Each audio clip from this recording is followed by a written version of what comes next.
হ্যাঁ রোহিত, ইটালি তো আসলা 6 তারিখ, তারপরে তো ক্যাসাটাতে আসলা। এখন হচ্ছে অনেকেই তো ভাবতেছে যে মানে ওনাকে সবাই চিনেন রুবাইত হিসেবে। যাই হোক, অনেকেই তো ভাবতেছে যে তুমি আইসা পড়ছে এইখানে, আমি ফিনল্যান্ড, তাদের প্রসেসিংয়ের কী হবে। তো ওইটা মেক শিওর করি যে বেসিক্যালি আপনাদের প্রসেসিং আরও ভালোভাবে করার জন্য আমি অন দ্য গ্রাউন্ডে আছি, রুবাইতকে অন দ্য গ্রাউন্ডে পাঠাইছি। ওর এই ইউএসএ পাঠানো কোনো ব্যাপার ছিল না, খালি একটু সময় বেশি লাগতো। বাট যেহেতু ইউএসএ নিয়ে কাজ করব না, ইউরোপ নিয়ে কাজ করব, এই কারণে ইটালিতে ওকে পাঠাইছি। আর আমি নিজে তো ফিনল্যান্ড আছি। তো যাই হোক, ইটালির অনেক পজিটিভ দিক আছে। পজিটিভ দিক বলতে মেইন পজিটিভ দিক ফুল ফান্ডেড স্কলারশিপ, আর যদি পেইডও হয় টিউশন ফি খুব কম। এর উপরে রিজিওনাল স্কলারশিপ পাবেন। হ্যাঁ, তো বাট প্রবলেম যেগুলা, ওই প্রবলেমগুলো রোহিত আপনাকে বলবে। আপনি মনে করেন জীবন ধ্বংস হয়ে যাবে আপনার এই প্রবলেম ইয়া করতে করতে। তো প্রবলেমের কথাগুলো বলো। ইউনিভার্সিটি সবাইকে একটু দূরে যাও। মেইন প্রবলেম হচ্ছে কি, ইউরোপের আপনি যেই কান্ট্রিতেই যান না কেন, ল্যাঙ্গুয়েজ ব্যারিয়ারটা তো মেজর সমস্যা থাকবেই সব ইউরোপিয়ান কান্ট্রি এক্সেপ্ট মাল্টা শুধুমাত্র ইংলিশ স্পিকিং। মাল্টা আর গ্রিস এই টাইপের। বাট ইটালিতে আসলেও আপনার ওই ল্যাঙ্গুয়েজ ব্যারিয়ারের জন্য ট্রান্সপোর্টেশনের ইস্যু, তারপর আদার্স যে ইস্যু, কেউ বুঝে না, কমিউনিকেশনের ইস্যুগুলো আর কি কেউ বুঝে না। বলতে তুমি এক্সাম্পল দাও, ইউনিভার্সিটির ইন্টারন্যাশনাল ডেস্কে যে বসে রয়েছে রেজিস্ট্রার, হেল্প করার জন্য যিনি বসে আছেন, উনিও ধরেন নর্মাল ইংলিশই পারে না। এই জিনিসগুলো আর কি বুঝতে অনেক সমস্যা হয় ওনাদের, বা বলতেও সমস্যা হয়, বা একটা বললে আরেকটা বুঝতে। তো এই খারাপ লাগে আপনাদের, আপনারা ভালো ফিল করবেন কিভাবে? এই যে পাহাড়ের ছবি দেখবেন, প্রাসাদ আছে, এগুলো দেখবেন, পিজা খাইবেন, তখন আপনার ভালো লাগবে। যাতে এই প্রবলেমগুলো ফেস না করতে হয়, একটা কম্প্যাক্ট ওয়েতে যাতে আগাইতে পারেন, সেই জন্য আর কি আমরা এই প্রসেসগুলোর মধ্য দিয়ে নিজেরাই যাচ্ছি আর কি। নাইলে আমরা চাইলেই তো পারতাম, ওই যে আমাদেরকে যেমন বিভিন্ন মানুষ বলে ফোনে, অমুক জায়গায় যাও, তমুক জায়গায় যাও, হয়ে যাবে কাজ, কিছুই হয় না কাজ। ঘোরাঘুরি করো, সমস্যা নাই, আমরা চাইলেই ঘোরাঘুরি করতে পারতাম। এখানে অত বেশি টাফ না আর কি। মানে ধরেন ডেডলাইনের মধ্য থেকে আপনার সব কিছু সাবমিট করতে হবে এরকম কিছু না। আপনার যদি ধরেন আসার পর এমন লক্ষ্য থাকে যে পড়াশোনা দরকার নাই, আমি তাহলে আপনি ঘুরেন, থাকতেছি, সমস্যা নেই, আপনারা গভর্নমেন্ট থাকতে দিবে, সমস্যা নেই, আপনি অনেক ওয়ে পাওয়া যাবেন। কিন্তু বাট আপনি সিস্টেম অনুযায়ী যদি আগাইতে চান, তাহলে আপনার এই প্রসেসগুলো ফলো করতে হবে। তো প্রসেস একটা সিম্পল এক্সাম্পল দেই, এই রেজিস্টার যে ড্যানিয়েলা, ওর সাথে তোমার কয়টা কমিউনিকেশন হয়েছে ইমেইলে? 40টার বেশি কমিউনিকেশন হয়েছে। তার সাথে যেদিন প্রথম দেখা করতে গেল রুবায়েত গতকালকে, সে বলে হোয়াই ইউ কাম হিয়ার, এবং ইনস্ট্যান্টলি ইমেইলের ইয়াটা আর ও দেখায় নেই, যেহেতু তর্ক করার ইচ্ছা ছিল না। ও বলে যে তুমি ট্যাক্স অফিসে চলে যাও। ও বলতেছে যে কোনো ডকুমেন্টস তো দিলই না, বললো যে তোমার সেমিস্টার অলরেডি শেষ হয়ে যাচ্ছে, তো তুমি ক্লাস শুরু করে দাও, তোমার এনরোলমেন্ট কমপ্লিট, কিছু লাগবে না। যখন আমি ফার্দার জিনিসগুলো মানে এর আগে কিন্তু তোমার অ্যাপার্টমেন্ট মেট পাকিস্তানি, সে এক কথা বলছে, বাঙালি আরও বিভিন্ন স্টুডেন্ট তারা বিভিন্ন কথা বলছে। হ্যাঁ, আর এর আগে তো আমি চেক করার জন্য আর একটা এজেন্সিতেও পাঠাইছিলাম, ওই এজেন্সি তো আর নিয়ে গুবলেট করছেই। হ্যাঁ, এই এজেন্সির জন্য আজকে আর কি এই ছোট শহরে নাইলে সে মানে পৃথিবীর যে ফার্স্ট ইউনিভার্সিটি অফ বলোনা, সেটাতেও থাকতো, অথবা সাপিয়েনজা ইউনিভার্সিটিতে থাকতো। যাই হোক, সেটা হচ্ছে সেটাই শোনো। হ্যাঁ, এখন ধরেন যে স্টেটে আসছি, ধরেন সিস্টেমগুলো মোরলেস সেমই সব স্টেটের জন্য। তো আশা করি বাকি জিনিসগুলো দিয়ে আপনাদেরকে হেল্প করতে পারবো। পিন পয়েন্ট হেল্প করতে পারবো। সো ফার আপনারা জানেন যে আমরা এখন হচ্ছে ড্যানিয়েলার কথাটা বলতাম হচ্ছে যে কালকের ইস্যু তো গেলই। তো আজকে ওনার অফিস আওয়ার হচ্ছে 9টা থেকে 12টা পর্যন্ত। তো আজকে আমরা ধরেন 40 মিনিট আগে গেছি, ওয়ার্কিং আওয়ার শেষ হওয়ার 40 মিনিট আগে আমরা উপস্থিত ছিলাম ওর অফিসে, বাট ও নাই। তো এটা হচ্ছে এম্বারেসিং সিচুয়েশন।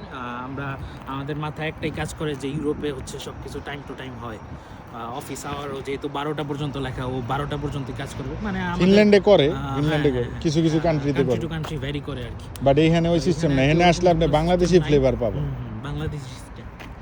বাট আমরাই আর কি দায়ী, আর কি ইমিগ্রেন্টরাই দায়ী এই জিনিসগুলোর জন্য। কারণ এর আগে ওর সাথে এমন অনেক স্টুডেন্টের এনকাউন্টার হইছে যে হচ্ছে প্রপার ফাইল সাবমিটই করে নাই, ওদেরকে টাইমলাইন দিয়ে দিছে, বাট কোনো খবর নাই ক্লাস করলাম কি করলাম না। ওই যে বললাম, আপনি এখানে আইসা যদি ঘুরতে চান। তো যাই হোক, এই ড্যানিয়েলার এরকম হইলো। তারপরে আমরা ট্যাক্স অফিসে গেলাম, তারপরে হচ্ছে ট্যাক্স অফিসে বলে যে আমরা, পুলিশ স্টেশনে যান, পুলিশ স্টেশনে গিয়ে এক বাঙালি ইমিগ্রেশন অফিসার পাইলাম, সে বলে আপনি এখানে আসছেন কেন, এমপ্লয়ি, সে বলে আপনি এখানে আসছেন কেন, ট্যাক্স অফিসে যান। সো এরকম ফুটবল খেলা চলতেছেই, তো এটা খেলতেছি, আমি ইচ্ছা করেই খেলতেছি, সমস্যা নাই। যতদিন আছি ইটালিতে ফুটবল খেলা খেলতেছি, দেখি কোন যখন আসবেন তখন প্রসেসগুলো এরকম হবে না, আমরা ইজি প্রসেস, সিস্টেম ক্র্যাক যেটাকে বলে, আমরা সিস্টেম ক্র্যাক করে সব কম্প্যাক্ট ওয়েতে আপনাদেরকে প্রোভাইড করবো, সমস্যা নেই। আপনাদের এরকম ঘোরাঘুরি করা লাগবে না। এমন হইতে পারে যে অনলাইনে সব কিছু হয়ে যাচ্ছে। হ্যাঁ হ্যাঁ। তো আল্লাহ হাফেজ সবাইকে, আপনাদের টেনশনের কোনো কারণ নাই, কাজ আপনাদের যার যার রেজিস্ট্রেশন করছেন। আসার আগে সবসময় ধরেন ট্রান্সপোর্টেশন সিস্টেম যেটা বললাম এখানে টাফ, ইটালিয়ান ল্যাঙ্গুয়েজ যদি না জানেন, কারণ ধরেন এখানে ইনপুট দেওয়া লাগে, বাসার নাম্বার সহ ইনপুট দেওয়া লাগে, আপনি কোন জায়গা থেকে আপনি স্টার্ট করতে যাচ্ছেন জার্নি, ধরেন বাস টিকিট কাটবেন, অ্যাপসে আপনার বাসার লোকেশন সহ দিতে হয়। এটা যদিও জিপিএসে অটোমেটিক্যালি নেয়, বাট আপনি যেখানে যাবেন ওইটা তো আপনার ডেস্টিনেশন সেট করা লাগবে। তো ওইসব সেট করতে করতে দেখা যাবে যে আপনার টিকেটের টাকা লস। শেষ। ফিনল্যান্ডে আবার এরকম না আর কি, ফিনল্যান্ডে এরকম না। তো যাই হোক, কান্ট্রি টু কান্ট্রি ভ্যারি করে, এক এক কান্ট্রির এক এক রকম সিস্টেম, প্রোজ অ্যান্ড কনস আছে। সো আপনাদের টেনশনের কোনো কারণ নাই, লেটস সি। আমরা নিজেরা খাদে পড়লে আপনারা খাদে পড়বেন না, ওটা যারা আমার সাথে প্রসেস করেন এটা জানেন। বাট অনেকেই আর কি ভাবতেছে যে ইটালির প্রসেসটা আমরা যেহেতু শুরু করছি, হ্যাঁ অনেকেই শুরু করতেছে, বাট আই ডোন্ট নো, কারণ আমারও তো এজেন্সির থ্রুতেই প্রথমে কাজ করানোর ট্রাই করছিলাম, ভাবছিলাম যে কম্প্যাক্ট ওয়েতে আমরা যেরকম কাজ করি ওরা ওরকম করবে, কিন্তু এরকম কিছুই না, অ্যাডমিশনই আর উল্টা লস করতে পারে নাই। তো অ্যাডমিশনের পরে যে প্রসেসগুলো ওগুলো ওরা কীভাবে কী করবে আই ডোন্ট নো, কারণ ওদের ধরেন আমাদের আমরা দুজন এক্সপার্ট, দুই কান্ট্রিতে থাকি, ওদের তো এরকম না, ওদের একটাই office, আবার এর মধ্যে এমনও আছে, ইটালির অ্যাম্বাসির তো তাইরেনের না অবস্থা আছেই, ইটালির ইউনিভার্সিটির ফাইনাল অ্যাডমিশন অফার ছাড়াই তাদেরকে ভিসা দিয়ে দিছে, এরকম পোলাপানো আছে। হ্যাঁ, তো ইউ নেভার নো, বাট আমাদের সাথে কাজ করতে হলে সব পিন পয়েন্ট কাজ করতে হবে। সো সব মানে according to the plan, according to the given instruction. ওই অফিসে আসার, গ্লোবাল ভিলেজে অফিসে আসার কোনো দরকার নেই। গ্লোবাল ভিলেজে আপনি অনলাইনেই সব কাজ করতে পারবেন, সমস্যা নেই, ঠিক আছে। তো আমরা যেহেতু গ্লোবাল ভিলেজে আছি, আমাদের ক্ষেত্রে ধরেন এখন আমরা যেহেতু ইটালিতে আছি, আমরা তো একটা কাজের মধ্যেই আছি, তো প্রসেস হয়তো কিছুদিনের জন্য একটু লেন্দি হচ্ছে, বাট ডেডলাইনের আগে আর কি আমরা কমপ্লিট করব। তো টেনশনের কোনো কারণ, ওইটার কোনো সমস্যা নেই। তো আল্লাহ হাফেজ সবাইকে। কারণ ওই ডেডলাইন আর ফিজিক্যালি যেই ডেডলাইনগুলো ওরা দেয় ওগুলো সেম না, শর্ট ডিস্টেন্সে, যেমন 16 তারিখের মধ্যে সব ডকুমেন্টস আমার সাবমিট করতে হবে, এরকম না আর কি। অ্যাপ্লিকেশনের ডেডলাইন থাকে, ওরকম সমস্যা নেই, তো আমাদের কাজ হয়ে গেলেই হইল। হ্যাঁ, তো সামনে আরও ভিডিও এরকম রোহিত করার চেষ্টা করবে, কারণ আমরা ওই সি বিচে গিয়া ওহো আসছি ইটালি এরকম করতে পারতেছি না আর কি। আমরা হচ্ছে প্রসেসগুলো দেখতেছি যে কি অবস্থা। এখন যারা ভালো স্টেটে আছেন তাদের হয়তো বা আরও স্মুথ প্রসেস, ওকে, সমস্যা নেই। বাট আমি সবচেয়ে ওর সিনারিও কী হইতে পারে, এটা আল্লাহর কাছে শুক্রিয়া যে আমরা ওর সিনারিও কী হইতে পারে এটা দেখতেছি। সো এই আর কি। তবে ওইটা ঠিক যে আপনি সাগর পাড়ি দিয়ে আসবেন, এক এক কান্ট্রির জন্য এক এক রকম। হ্যাঁ, ফিনল্যান্ডে ধরেন টাকা গেলেও সব প্রসেস কিন্তু স্মুথ। এই যে আমার যে অ্যাপ্লিকেন্টটা 26 তারিখ ইন্টারভিউ দিল, ওই 11 বার ভিসা রিজেক্ট হয়েছে ইন্ডিয়ার, একবার ফিনল্যান্ডের রেসিডেন্ট পারমিট রিজেকশন খাইছে। তার বাবা ইটালি থাকে, বাট সে মানে ফুল ফ্যামিলি ইটালি থাকে, বাট সে 15 দিনের মধ্যে রেসিডেন্ট পারমিট পেয়ে গেল গতকালকে। তার বাসা ওই যে ঠিক করে দিচ্ছি আমি। সো ফিনল্যান্ডের ক্ষেত্রে যেটা আপনি পাবেন ইটালির ক্ষেত্রে সেটা পাবেন না, ইটালির জন্য আবার যেটা পাবেন ফিনল্যান্ডে সেটা পাবেন না। সো এরকম কনফিউশনে, যেমন আমাদের পাকিস্তানি অ্যাপার্টমেন্ট আসছে মাস্টার্স করতে, ফ্রিতে মাস্টার্স করতেছে, সেই স্কলারশিপের টাকা দিয়ে বিয়াও করে ফেলাইছে, তাও সে ইটালি থাকতে চায় না, বলে ফিনল্যান্ড যাব। আবার ফিনল্যান্ডে অনেক লোকজন আছে যারা অন্য কান্ট্রিতে যাইতে চায়।